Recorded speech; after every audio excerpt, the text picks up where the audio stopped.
Hello everyone, कैसे हैं आप सब बच्चे। आज हम बात करने वाले हैं अपने फ्लूइड मैकेनिक्स के नेक्स्ट पार्ट की। इसमें हमने सीखी थोड़ी थोड़ी चीज़ें कि कैसे हम जब कंटेनर को हॉरिजॉन्टल डायरेक्शन में एक्सेलरेट करते हैं या वर्टिकल डायरेक्शन में एक्सेलरेट करते हैं तो उसके प्रेशर में किस तरीके से चेंजेस आते हैं। हमने ये भी सीखा कि जब हम हॉरिजॉन्टल डायरेक्शन में एक्सेलरेट करते हैं तो किस तरीके से आपका एंगल वो बनाती है विद द हॉरिजॉन्टल। अब उसी पर बेस्ड हम कुछ क्वेश्चन करते हैं। तो आपका जो पहला क्वेश्चन है वो ये है, अब क्यूबिकल कंटेनर, एक बच्चे क्यूबिकल कंटेनर है, container of side L is completely filled with water, is completely filled with water. ठीक, एक बच्चे क्यूबिकल कंटेनर था, इसको वाटर से कंप्लीटली फिल किया जाता है। उसके बाद इसको बोला गया और cubical container of side L is completely filled with water, find acceleration of container so that half of total volume of water, so that half of total volume of water comes out of container. आपने देखा होगा जैसे हम कोई glass लें बच्चे, तो अगर हम उसको अचानक से ऐसे एक्सेलरेट कराते हैं तो उससे पानी बाहर आ जाता है। तो वही सेम चीज़ है, कंटेनर को एक्सेलरेट कितने से करा दें कि उसका वो अगर कंप्लीटली फिल्ड विथ वाटर है तो उसका हाफ ऑफ वॉल्यूम बाहर आ जाए। तो इसका चीज़ हम देखेंगे, कम्स आउट ऑफ कंटेनर। ठीक है, तो ये सिंपल सा क्वेश्चन है, आप थोड़ा सोचिए, दिमाग लगाइए। तो आइए देखते हैं, एक बार खुद से ट्राई करिए। ठीक है, पॉज करके एक बार खुद से ट्राई करें।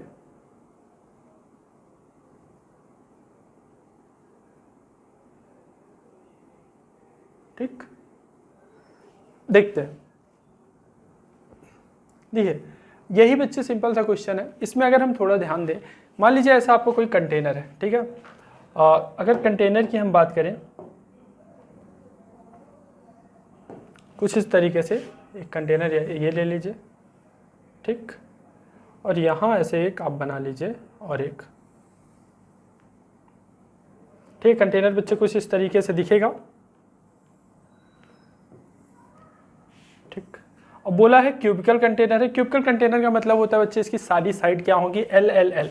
ठीक है, अब इसको बोला अगर ये कंप्लीटली फिल्ड विथ वाटर है, कंप्लीटली फिल्ड विथ वाटर है। अब मैं क्या करूंगा, अगर इसको बच्चे ऐसे कंटेनर को एक्सेलरेट करूंगा तो आपको पता है कि इसका जो वाटर सरफेस होगा उस पर फोर्स ऐसे लगेगा, एम ए लगेगा ऐसे, एम जी लगेगा ऐसे, यानी जो इसका नेट फोर्स आएगा इस डायरेक्शन में आएगा। अगर बच्चे एफ नेट फोर्स इस डायरेक्शन में आ रहा है तो इसकी जो सरफेस है ये कुछ इस तरीके से चीज़ें अपने आप को सरफेस को ऐसे बना लेगा। ये तो मैंने 3D में दिखाया। अगर 2D की मैं बात करूं तो 2D में कुछ इस तरीके से, 2D में आपको ज़्यादा समझ में आएगा। मान लीजिए ऐसे था, ठीक है, मैंने ए से एक्सेलरेट किया इस डायरेक्शन में, ठीक है, और कंप्लीटली फिल्ड विथ वाटर है, कंप्लीटली फिल्ड विथ वाटर है, और पीछे ऐसे एल पीछे भी ये फैला हुआ है। ठीक, अब आप बताएं, अगर मैंने इसको एक्सेलरेट किया तो आपको पता है कि इसका सरफेस बच्चे इस डायरेक्शन में है, क्योंकि नेट फोर्स ऐसे लगेगा तो ये अपने आप को कुछ इस तरीके से करेगा। अब बोल रहा half of volume comes out of the water, यानी हाफ ऑफ वॉल्यूम अगर बच्चे कम्स आउट ऑफ वाटर हो जा रहा है, यानी ये वाला जो पार्ट है, ये वाला बच्चे जो पार्ट है, अब इसमें केवल हाफ ऑफ द वाटर बचेगा। इतना जो इस पार्ट में वाटर था ये पूरा का पूरा क्या चलाएगा, बाहर चलाएगा। इस एंगल को थीटा मान लीजिए। आई बात समझ में? हाफ ऑफ वॉल्यूम आ जा रहा है, हाफ ये, अगर आप ध्यान से देखें ये पूरा पीछे होगा और इसका हाफ ये था, हाफ इसमें था, हाफ इसमें था, ये हाफ बच्चे ऐसे comes out of the container आ गया। तो बचा कितना, केवल इतना वाला पार्ट बचा, ये वाला पार्ट पूरा खाली हो गया। ठीक है, ये लेंथ एल है, ये लेंथ भी एल है, ठीक है, ये लेंथ भी एल, ये लेंथ भी एल, और पीछे कितना, पीछे भी ये जो आपका है ये भी एल है। ठीक, अब अगर हम tan थीटा की बात करें, अगर इसको थीटा मानूं तो tan थीटा हमने पढ़ा था अभी, it is h by L. आप याद रखिएगा, tan theta is equal to h by L. h होता है बच्चे जितनी इसकी हाइट है। ठीक, तो tan theta is equal to h by L is equal to a by जी।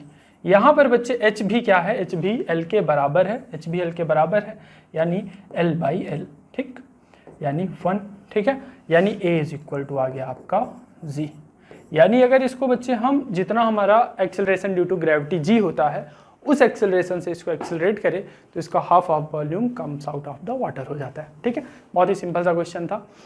अब आप इसको नोट कर लें, फिर हम आगे चलते हैं। Note down. ठीक है, तो बच्चे ये तो बहुत ही सिंपल सा क्वेश्चन था कि half of volume comes out of the water आ गया। तो ये तो आपको अब सीधा था कि पूरा फिल था, हाफ बाहर चला गया, इतना खाली हो गया, इतना बचा। ठीक है, अब इसी में आता है बच्चे, अगर आप ध्यान दें, इसी में बच्चे एक चीज़ ये आती है कि अगर मैं इसमें थोड़ा सा चेंज करूं, आपके लिए थोड़ा सा चेंज कर रहा हूं, तो आप इसको करने का ट्राई करेंगे। ठीक है, तो आइए देखते हैं। देखो बच्चे, कई बच्चे मुझसे बोलते हैं कि सर फिजिक्स टफ है, ठीक है, क्या करें। तो बच्चे हर चीज़ का केवल एक ही तरीका होता है कि हम ज़्यादा से ज़्यादा अपना प्रैक्टिस करें। अगर मैं आपको एक छोटी सी स्टोरी सुनाऊँ, एक सिरेमिक के प्रोफेसर थे यूएसए में। सिरेमिक होता है इंजीनियरिंग की एक ब्रांच होती है, सिरेमिक इंजीनियरिंग। उसमें जो सिरेमिक से रिलेटेड चीज़ें होती हैं उनके बारे में पढ़ा जाता है। तो उन्होंने 10-10 बच्चों के 2 ग्रुप बनाए। ठीक है, एक ग्रुप को ये बोल दिया उन्होंने कि आप जितना भी ज़्यादा सिरेमिक एक होते हैं वो लोग पॉट बनाते हैं। ठीक है, तो एक ग्रुप को उन्होंने बोला कि आप जितना सा ज़्यादा से ज़्यादा पॉट बनाओ वो बनाओ, और दूसरे ग्रुप को बोला कि आप केवल कम पॉट बनाओ, यानी कम बनाओ, केवल 10 ही बनाओ, लेकिन एकदम परफेक्ट साइज का बनाओ। ठीक है, और दूसरे ग्रुप को बोल दिया ज़्यादा से ज़्यादा बनाओ, कोई मतलब क्वालिटी की चिंता मत करो। ठीक है, तो आप जान के हैरान होंगे कि जो दूसरा ग्रुप था जिसको ये बोला गया था कि आप क्वालिटी की चिंता मत करो, बस ज़्यादा से ज़्यादा बनाओ, उन्होंने बेटर बनाया और उनकी क्वालिटी भी अच्छी थी। ठीक है, लेकिन जिनको बोला गया था केवल 10 पॉट बनाने हैं और बहुत अच्छी क्वालिटी वाले बनाने हैं, उनका 10 पॉट भी नहीं बन पाया और क्वालिटी भी उतनी अच्छी नहीं बन पाई। क्यों? क्योंकि उन्होंने जो अपना मैक्सिमम टाइम था वो यही सोचने में निकाल दिया कि किस तरीके से इसको परफेक्ट बनाया जाए। तो बच्चे परफेक्ट होने की चिंता मत करें, जितनी ज़्यादा से ज़्यादा प्रैक्टिस कर पाएँ वही मैटर करती है। तो परफेक्ट के चक्कर में मत पड़े, ख़राब क्वेश्चन हो जैसे भी कर पाएँ या हाफ अधूरा भी कर पाएँ आप करें। और ये टेस्ट को कभी भी ऐसा डॉज मत करिए, टेस्ट देना शुरू करें। इवन आपका सिलेबस कंप्लीट नहीं भी है तो भी टेस्ट देना शुरू करें। ठीक है, कम मार्क्स आए इम्प्रूव करें, परफेक्ट आप कभी नहीं हो पाएंगे। ठीक है, तो जो भी हैं, जितना भी जिस लेवल पे ही हैं, टेस्ट दें अच्छे से और अपने आप को इम्प्रूव करें। ठीक, तो आइए देखते हैं क्वेश्चन की बात करते हैं। अगर हम बात करें क्यूबिकल कंटेनर, यही सेम क्वेश्चन है, इसमें थोड़ा सा मैं चेंज करता हूँ। इसमें हाफ ऑफ वाटर की जगह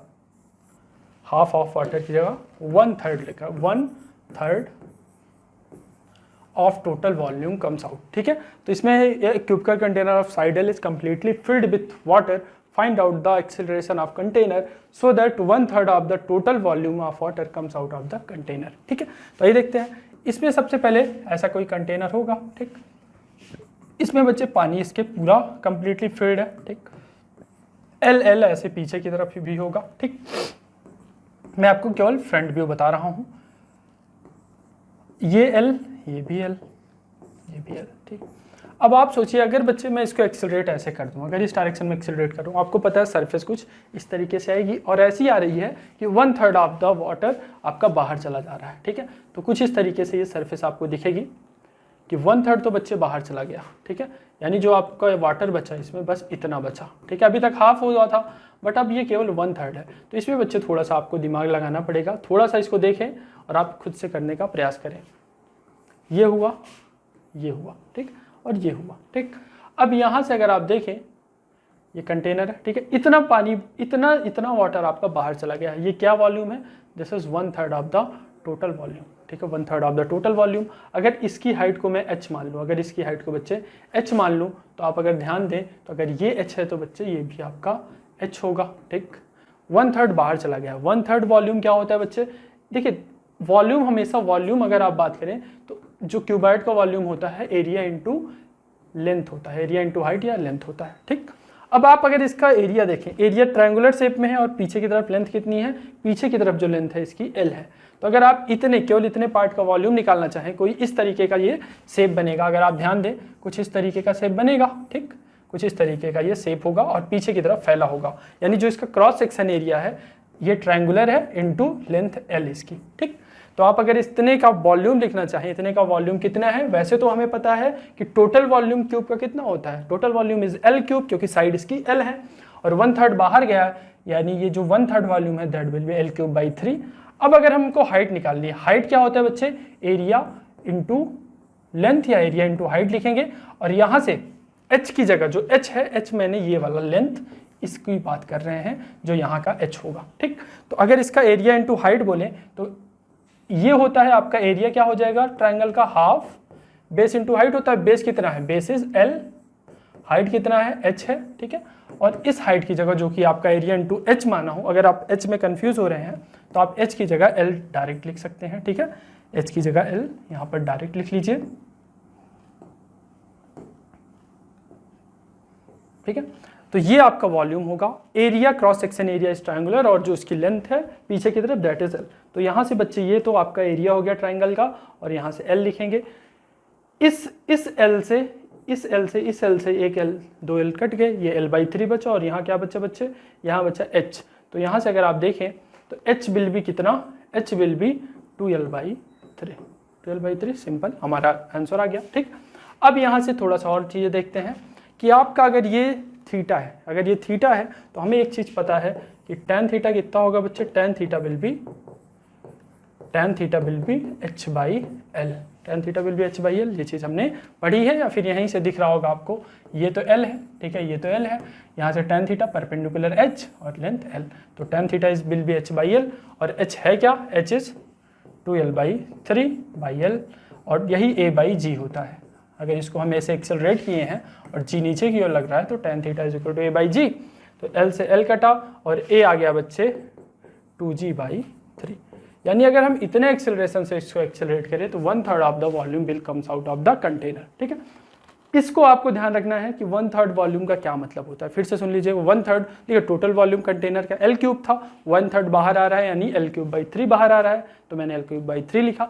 अब h के अगर टर्म में लिखूं इसी के वॉल्यूम को तो मैंने माना बच्चे इतना बाहर क्या होगा, इसको h माना, और हमें पता है कि जो आपका वॉल्यूम होता है that is area into length. ठीक है, एरिया इंटू लेंथ, जैसे आप देखते हैं अगर आप इसका देखें तो वॉल्यूम क्या होता है, क्रॉस सेक्शन एरिया, इसका सर्कुलर होता है तो एरिया और इसकी हाइट h, तो यही πr² h हो जाता है। सेम उसी तरीके से cross section area into height जो कि यहाँ पर l है, हाइट इसकी किसकी, h के बराबर है। ठीक है, ये h दूसरा है, दिस इज डिफरेंट h। ठीक, तो आपको बस यही करना है कि एरिया इंटू हाइट यानी इसका जो टोटल वॉल्यूम होगा दैट विल बी हाफ, ये हाफ l इंटू h, ये क्रॉस सेक्शन एरिया हो गया, ये क्रॉस सेक्शन एरिया हो गया और ये लेंथ। ठीक है, तो सिंपल सा आपका h और l में रिलेशन आ गया, वहाँ से a और g में रिलेशन आ गया। तो आप इसको बच्चे नोट करें, फिर हम नेक्स्ट क्वेश्चन लेते हैं। Note down. चलिए बच्चों आगे चलते हैं, इसको मैं थोड़ा सा हटाना चाहूँगा।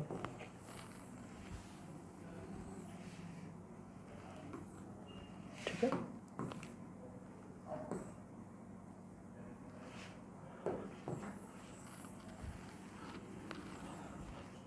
देखिए अब जो बच्चे आपका नेक्स्ट है वो ये है कि अगर हम किसी कंटेनर को, मान लीजिए कंटेनर को ऐसे रोटेट करें, अभी तक हमने उसको एक्सेलरेट किया था हॉरिजॉन्टल डायरेक्शन में, वर्टिकल डायरेक्शन में, तो क्या अगर मैं कंटेनर को रोटेट करूं बच्चे, अगर इस तरीके से, अगर आप देखें ऐसा कोई कंटेनर है और इसको मैं रोटेट करूं बच्चे, ठीक है, ये इसका एक्सिस है। ठीक, अगर मैं इसको ऐसे रोटेट करता हूँ ओमेगा से, तो आप क्या इसको बोल सकते हैं ये एक्सेलरेट कर रहा है? हाँ बिल्कुल बोल सकते हैं। जब कोई चीज़ रोटेट करती है ना तो उसका जो फ्लूइड होता है जो रोटेट कर रहा है उसमें भी एक्सेलरेशन होता है। आप बोलेंगे कैसे?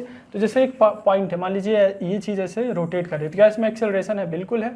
कौन सा? सेंट्रीपिटल एक्सेलरेशन होता है। ठीक है, तो ये बॉडी भी बच्चे आपकी एक्सेलरेटेड बॉडी बोली जाएगी और हम इसकी भी चर्चा करेंगे। ठीक, तो इसमें भी सेम लेवल पर सेम प्रेशर नहीं हो सकता। अब मान लीजिए ऐसे रोटेट करूँ तो आपको थोड़ा सा तो आइडिया होगा ही कि इसका शेप बच्चे कुछ इस तरीके से बन जाएगा। यहाँ वाटर फिल होगा, ठीक है, यहाँ पर वाटर फिल होगा इस तरीके से। ठीक, अब आपसे पूछा गया अगर इसको हम ओमेगा से रोटेट करें तो फाइंड यानी यहाँ से अगर मैं यहाँ पर जाऊँ, थोड़ा सा कलर चेंज करूँ, अगर मैं बच्चे इसके एक्सिस से r डिस्टेंस पर जाऊँ, यहाँ पर आऊँ, ठीक है, इससे इसके डिस्टेंस से इसके एक्सिस से r डिस्टेंस पर जाऊँ तो वहाँ पर प्रेशर क्या होगा, तो ये देखते हैं। अगर इसके एक्सिस से मैं r डिस्टेंस पर यहाँ पर जाऊँ तो यहाँ पर प्रेशर क्या होगा। इसको आप मान लीजिए y, इसको क्या मान सकते हैं बच्चे, इसको आप मान सकते हैं y और इसको मान सकते हैं r। ठीक, इसको मान सकते हैं r, इसको मान सकते हैं y। यानी आपसे पूछा है find pressure at point which is at distance r from axis ठीक है। यानी जो बच्चे ये रोटेशन का एक्सिस है, इससे अगर r डिस्टेंस पर जो पॉइंट है वहां पर आपका क्या होगा, प्रेशर। तो आइए देखते हैं। अच्छा, अगर हम एक चीज़ ध्यान से देखें तो यहाँ का जो प्रेशर आएगा उसको कैसे निकालेंगे, इसकी हम बात करते हैं। तो उसके लिए बच्चे हमें दिख रहा है कि यहाँ का प्रेशर P0 होता है, एटमॉस्फेयर के कॉन्टैक्ट में है। तो अगर मैं रो जी वाई, अगर वाई कैलकुलेट कर लूँ, अगर मैं वाई कैलकुलेट कर लूँ तो वहाँ से हम इजीली बच्चे प्रेशर बता सकते हैं। तो वाई कैसे कैलकुलेट करते हैं उसकी बात करते हैं। तो अगर मैं इसको आपको थोड़ा सा इसका बना के दिखाऊँ कि ये जो आपका इस तरीके से है, इस तरीके से आपका सरफेस है, ठीक, यहाँ पर आपका पार्टिकल है, ठीक, यहाँ पर आपका पार्टिकल है, ये वाला जो पार्टिकल है यहाँ एक पार्टिकल माना मैंने। ये बच्चे इस पर एक फोर्स लग रहा है mg, एक फोर्स लग रहा है mg, और क्या लग रहा है, और एक फोर्स लग रहा है बच्चे, चूंकि ये रोटेट कर रहा है, अगर कंटेनर रोटेट कर रहा है इस तरीके से तो इसका जो सेंट्रीपेटल फोर्स होगा वो तो इनवर्ड में होगा, और कोई चीज़ ऐसे रोटेट कर रही है, सेंट्रीपेटल फोर्स तो अंदर की ओर होता है, सेंट्रीफ्यूगल फोर्स बाहर की ओर होता है। तो with respect to container, with respect to container इस पॉइंट पर एक सेंट्रीफ्यूगल फोर्स लगेगा, और वो कितना होगा, that will be mr omega square. क्यों? क्योंकि mr ओमेगा स्क्वायर ही होता है, क्योंकि ये इसके एक्सिस से कितने डिस्टेंस पर, इसके एक्सिस से बच्चे ये है r डिस्टेंस पर, तो mr ओमेगा स्क्वायर लेगा। नेट फोर्स आया बच्चे मेरा ये, और हमें पता है कि जो सरफेस होती है वो हमेशा नेट फोर्स के परपेंडिकुलर होती है। अगर नेट फोर्स ऐसे लग रहा है तो सरफेस बच्चे इसके परपेंडिकुलर, यानी इस पॉइंट पर तो इसकी इस लाइन के परपेंडिकुलर ऐसे होगी, ठीक। अब अगर इसको आप मानते हैं, अगर इसको आप मान लें कि ये थीटा एंगल बना रहा है, यहाँ से हॉरिजॉन्टल से अगर ये थीटा एंगल बना रहा है तो ये भी थीटा होगा, ये 90 माइनस थीटा हो जाएगा, और ये आपका देखिए नेट फोर्स देखा, नेट फोर्स के परपेंडिकुलर सरफेस होती है, सरफेस देखा, सरफेस का स्लोप हमें देखना पड़ेगा, वो क्यों, वो हम बात करते हैं, क्योंकि हमें y और r में रिलेशन निकालना है। तो यहाँ से अगर मैं देखूं तो tan थीटा को मैं लिख सकता हूँ कितना, tan थीटा कितना हो जाएगा बच्चे, tan थीटा परपेंडिकुलर डायरेक्शन में mr ओमेगा स्क्वायर है, और इसके परपेंडिकुलर अपॉन बेस होता है, तो परपेंडिकुलर डायरेक्शन में इसका इतना है, और इस डायरेक्शन में बेस के डायरेक्शन में tan थीटा ये है ना। अगर आप थोड़ा ध्यान से देखें, देखिए देखिए ये आपका आया mr ओमेगा स्क्वायर इस तरीके से, और यहाँ से ये mr ओमेगा स्क्वायर आया, और ये आपका है f नेट, ठीक है। तो अगर ये mr ओमेगा स्क्वायर है तो ये भी mr ओमेगा स्क्वायर हुआ, और ये तो mg है ही, तो tan theta will be perpendicular, that is mr omega square basis mg। तो यहाँ से आप लिख सकते हैं mr omega square by mg, ठीक। तो यहाँ से ये कटा, और आपका tan थीटा बचा बच्चे हमारा r omega square by g। अच्छा, अब tan थीटा क्या है, tan थीटा होता है बच्चे स्लोप। अगर ये डायरेक्शन को हमने y माना है, अगर इस डायरेक्शन को हमने y माना है, ठीक है, तो यहाँ पर जो स्लोप है, यहाँ पर जो स्लोप मैंने अभी ड्रॉ किया, तो यही स्लोप आपका tan थीटा होगा, and it will be dy by dx, but यहाँ x की जगह मैंने r एज्यूम किया है, ठीक है। तो इसको आप लिख सकते हैं डायरेक्ट dy बाई dx लिखते ही हैं, ठीक है। tan थीटा स्लोप होता है और इसको हम dy बाई dx लिखते हैं, बट ये बच्चे हम x की डायरेक्शन, y की डायरेक्शन तो y ही लिए हैं, बट इस डायरेक्शन में हमने r माना है और r चेंज हो रहा है, तो यहाँ x की जगह हम r लिख देंगे, क्योंकि हमने x डायरेक्शन में r माना हुआ है। तो dy by dr will be equal to mr omega square by mg, तो ये r omega square by g हुआ, ठीक है। अब इससे थोड़ा सा और आगे बढ़ते हैं, ये dy, और यहाँ से बच्चे ये r omega square dot dr by g हुआ, ठीक। अब इसको आप इंटीग्रेट अगर करेंगे तो y कितना आ जाएगा बच्चे, y आ जाएगा आपका यहाँ से r डॉट dr, यानी r square omega square by 2g। ये आ गई बच्चे हमारे y की वैल्यू, ठीक है। तो ये फार्मूला है, आपको याद रखना है कि अगर इससे हम r डिस्टेंस पर जाते हैं तो जो y की वैल्यू आती है, अगर इसके एक्सिस से बच्चे हम r डिस्टेंस पर जाते हैं तो y की वैल्यू हमेशा r square omega square by 2g होती है।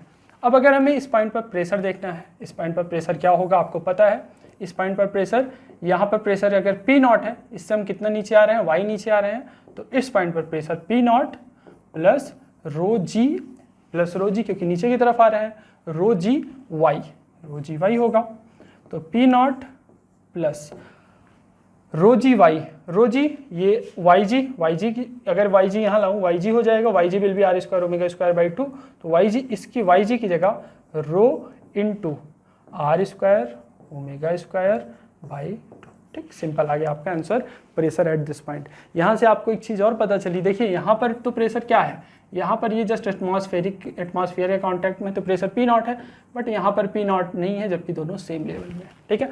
तो बच्चे एक्सेलरेटेड फ्लूइड ये भी होगा, क्योंकि इसमें सेम लेवल पर सेम प्रेशर नहीं है। तो आपको ये एक्सप्रेशन याद रख सकते हैं, बट ये तो पक्के से याद रखना है, ठीक है। This is very important, r² ω² by 2g, ठीक है। तो कभी कभी ऐसे ही इसमें क्वेश्चन ऐसे भी पूछते हैं, अगर आपको बताऊं थोड़ा सा, ठीक है। मान लीजिए ऐसा एक कंटेनर है, इसमें ऐसे ओमेगा वाट फ्लूइड है, और फ्लूइड बच्चे इस तरीके से घूम रहा है, ठीक है। फ्लूइड ऐसे ये रोटेट कर रहा है, ठीक है। ये कंटेनर क्या कर रहा है, रोटेट कर रहा है। आपसे पूछ लेगा कि ये हाइट क्या होगी, फाइंड द हाइट, हाइट पूछ लेगा, ठीक है। और बोल देगा कि इसकी रेडियस जो है that is 0.2 metre, 0.2 metre radius है, और ओमेगा है 10 रेडियन पर सेकेंड, 10 रेडियन पर सेकेंड, ठीक है। 10 रेडियन पर सेकेंड है आपका ओमेगा, इस कंटेनर की रेडियस है r, तो हाइट बताइए, हाइट बताइए। वाई जैसे बच्चे, वाई अभी हमने सीखा, वाई क्या आया था, वाई आया था r² ω² बाई 2g, यही हमने यही याद रखना है। दिस इज वेरी इंपॉर्टेंट, ठीक है। इससे डायरेक्ट क्वेश्चन आते हैं, r² ω² बाई 2g। एक्सिस से r डिस्टेंस पर हाइट इतनी आएगी, तो एक्सिस से कैपिटल R डिस्टेंस पर अगर देखूं तो हाइट को मैंने कैपिटल H माना, तो अगर उसी से मैं इसी को देखकर लिखना चाहूं, y डायरेक्शन में H है तो H लिखा, R की जगह कैपिटल R लिखा, ω² लिखा बाई 2g रखा, ठीक है।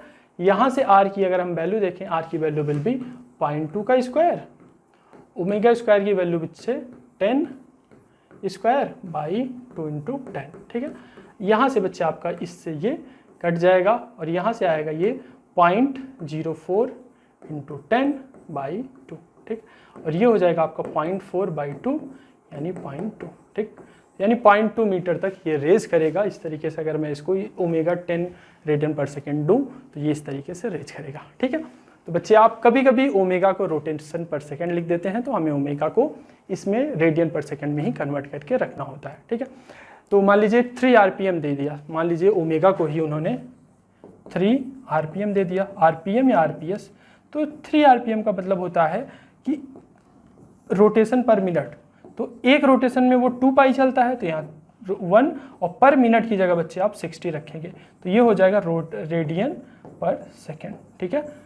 क्योंकि हम रोटेशन को अगर रेडियन में देखें, एक रेडियन में कितना, मतलब अगर पूरा घूमता है बच्चे, एक पूरा रोटेशन कर रहा है तो कितने से घूमता है, 2 पाई रेडियन से, या 360 डिग्री, या फिर 2 पाई रेडियन। तो कभी कभी रोटेशन पर मिनट देता है तो आप उसको रेडियन पर सेकेंड में ही कन्वर्ट करके यहाँ पर पुट करेंगे। तो एक रोटेशन मतलब 2 पाई रेडियन, तो 2 पाई रेडियन मिनट की जगह 60 रखा, सेकेंड में कन्वर्ट किया, तो ये रेडियन पर सेकेंड में आ गया, और हमने यहाँ पर वैल्यू रख दी, ठीक है। तो आज के लिए बच्चे इतना ही, फिर मिलेंगे हम अगले लेक्चर में, और बैरोमीटर वगैरह की और जो भी हमारे इंस्ट्रूमेंट है उन सब की हम चर्चा करेंगे। तब तक के लिए नमस्कार, बाय बाय, टेक केयर।